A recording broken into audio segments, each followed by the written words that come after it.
ಅಧ್ಯಾಯ 130. ಅಂತರಾಳದಿಂದ ಪ್ರಭು, ಮೊರೆಯಿಡುತ್ತಿರುವೆ ನಿನಗೆ.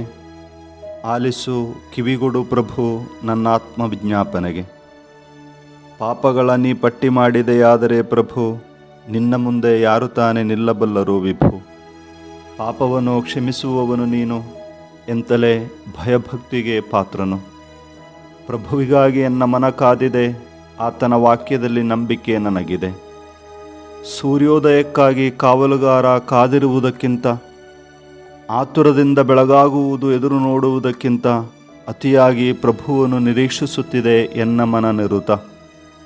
ಇಸ್ರಾಯೇಲೇ, ನಂಬಿಕೊಂಡಿರು ಪ್ರಭುವನೇ, ಆತನಲ್ಲಿದೆ ಕರುಣೆ, ಪೂರ್ಣ ವಿಮೋಚನೆ.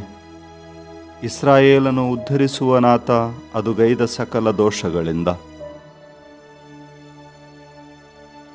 ಅಧ್ಯಾಯ 131. ಹಮ್ಮಿಲ್ಲ ಪ್ರಭು ನನ್ನೆದೆಯೊಳು, ನನಗಿಲ್ಲ ಸೊಕ್ಕಿನ ಕಣ್ಣುಗಳು.